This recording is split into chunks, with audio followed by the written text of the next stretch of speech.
Controversial comedian, political commentator, and surprisingly accurate Trump prophet, Bill Maher, sat down for an interview with CNN's Fareed Zakaria, in which he not only called out MAGA for their weird, creepy, anti-American authoritarian instincts, but also soberly expressed doubts that we will have a free and fair election in the future because MAGA controls government.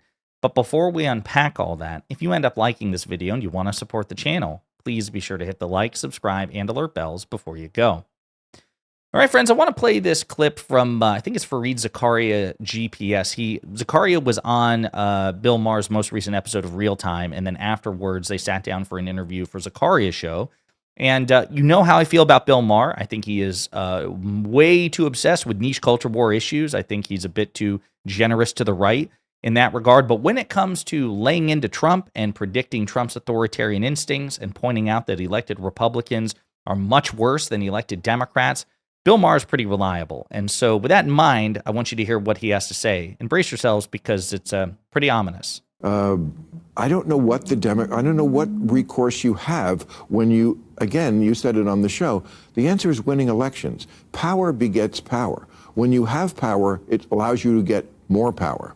And now they have all the power. That's not good. I'm not sure we will ever see another election. The mindset. You really worry about Trump's third term? I said it about the first Trump term, and he did exactly what I thought. He tried to stay in power by every means possible. Luckily, there were still Republicans, and court people who stopped him. But, you know, that's what a lot of my editorials when he was out of office were like, oh, you know what he's doing behind the scenes now is he's replacing those people who stopped him last time with loyalists, which is what he has been doing. And you have to understand the mindset, I think, of the true MAGA person is that the left is so crazy, and again, the left does give them a lot of ammunition for that, but their belief is that the left is so crazy, and they want such a revolution of everything, that it is almost our patriotic duty, it is our patriotic thing, to stay in office, no matter what that takes. It's a little like the old, we have to destroy the village to save it. To save democracy, we have to not have democracy. So, I mean, right now, they're chanting Trump 2028. That, put that on page one of things we never used to see in America before. A guy who had already is in his second term, and they're chanting for the third term. Nobody even thought to do that. And now, you know, it's a joke now. Ha ha. Get it? We're ending democracy. Yeah, except that today's joke becomes a little more realistic, and then they find a way. When you have an attorney general who's a loyalist, a vice president who's a loyalist. And then you'll find somebody, you find something in some law book or some this or that and the Constitution, and it didn't really mean that, and not on a Tuesday. And next thing you know, it's Donald Trump forever. So this is really damn important, folks. It really is. I want you all to remember that J.D. Vance famously said throughout the election that if he had been vice president instead of Mike Pence on January 6, 2021, he would not have certified President Biden's victory. He would have done precisely what Donald Trump wanted, which is effectively act to unilaterally make Trump president again, to unlawfully put him into a second term. J.D. Vance has publicly committed to that position. That's where we are. And J.D. Vance will be in that position on January 6, 2029, okay, to try to gum up the works, to try to meddle in the election.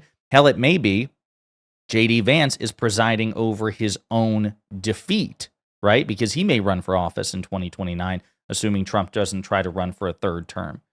We're putting a lot of faith in institutions that require good faith in a party that not only doesn't have good faith, but they boldly celebrate their lack of good faith.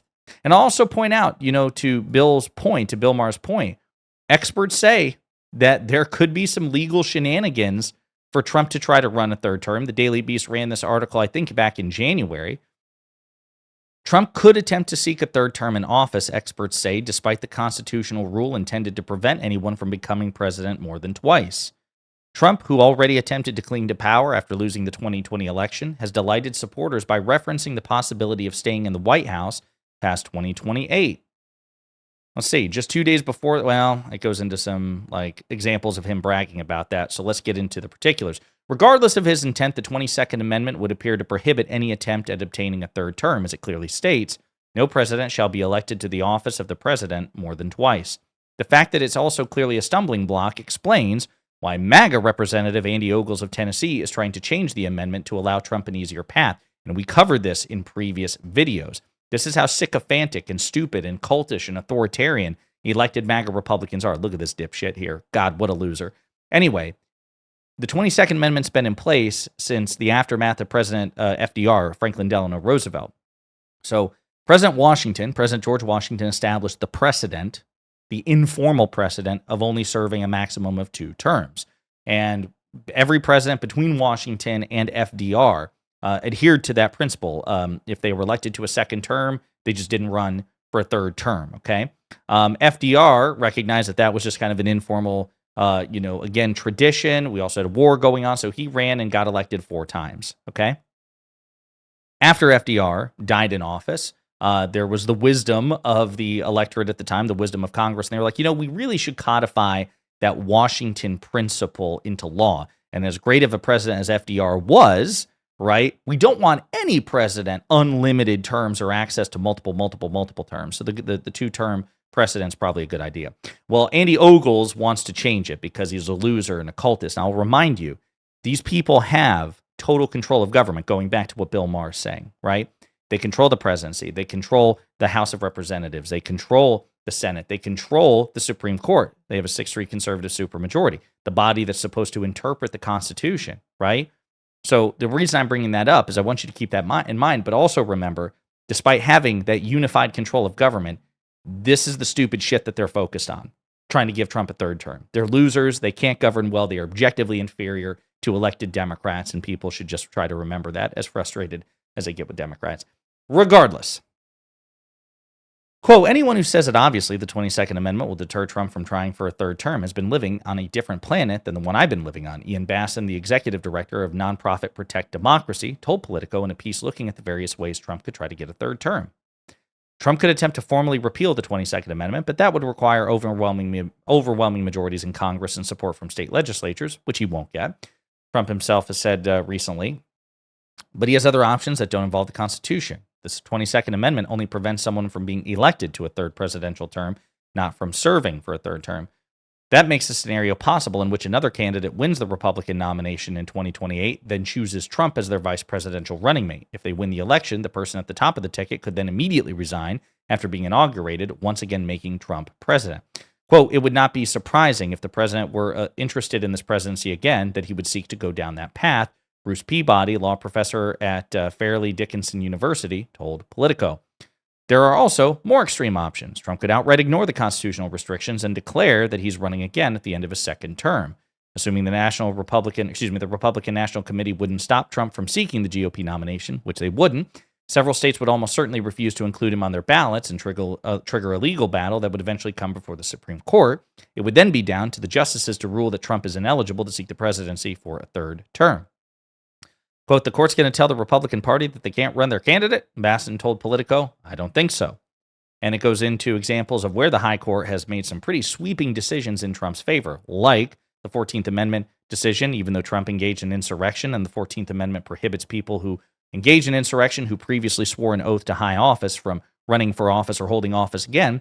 They disregarded it. The Trump immunity decision by partisan lines benefited Trump as well, so I don't think we can rule out a Supreme Court creative reinterpretation of the 22nd Amendment being out of the question. But I also want to go back to, again, some of the things that Maher said. Remember how Republicans looked at presidential immunity. So, only 45% of Republicans favored immunity for U.S. presidents. As a general proposition, when you ask them in the polls, hey, listen, Republicans, do you think that United States presidents should get presidential immunity? Only 45% of them said yes, which I think is still crazy high. It's way too high. It should be 4 or 5, and that's being generous. We should just all say no. U.S. presidents should not be entitled to sweeping presidential immunity.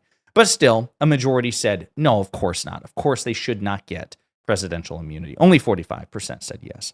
But then when you change the question from U.S. president to Trump specifically, 67%, a supermajority of Republicans, believe that Donald Trump, in particular, specifically, should be given presidential immunity because it's a cult. It's a cult.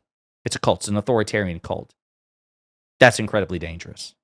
I'll also point out that those attitudes were not reflected among Democrats and independents, who were pretty consistent. They just don't think that U.S. presidents should be given that sort of sweeping immunity. I'll also point out that 52%, according to a recent poll, 52% of Americans say that Trump will try to serve a third unconstitutional term. This is where we are. Now, the reason I think this is important is because Bill Maher is obviously not prescient. He's not psychic. But he has predicted a lot about Trump over the years, especially his refusal to leave power willingly and gracefully, right? Bill Maher was right about that, and one of the few talking about it well in advance. So I think it's worth noting what he's saying here. Trump has certainly flirted with it. You have Republican lawmakers talking about it. The systems which would check him require good faith, and good faith seems to be in short supply these days. And yeah, this is the danger of what happens when you have an anti-democratic party that feels emboldened and vengeful, holding all the relevant levers of power. It's really scary stuff. And yeah, I think we should note that. The only other thing, of course, I will critique Bill Maher on is when he's like, oh, the left does give the right plenty of ammunition. That's bullshit. Obviously, there are extremes in every political movement, in every political party, but the amount of crazy on the left compared to that on the right, I mean, Jesus, the right elects their crazy people. They empower their crazy people. They put people like Marjorie Taylor Greene in Congress as opposed to just letting her run her mouth as an unelected, U.S. citizen on Twitter. They actually give her the keys to state power. So I don't buy this idea that, it's because of the left, or that the left played a role in radicalizing the right. Bullshit. The right has agency too. Nobody is forcing the right wing in this country to be an authoritarian movement. And I'll just simply say again, because we could talk about this forever, Democrats are pretty consistent on this. I want you all to remember, the presidential immunity decision, which benefited Trump, technically benefited Biden when President Biden was in office. Did we celebrate that? Did we say, oh, hell yeah, our boy has presidential immunity. Our boy can do whatever he wants. Our boy can do SEAL Team 6 and, declare martial? No, we didn't. We were all freaking out.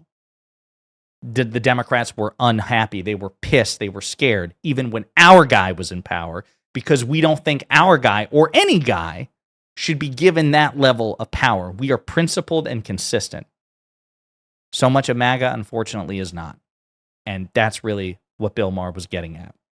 So, in the meantime, let me know what you think in the comments.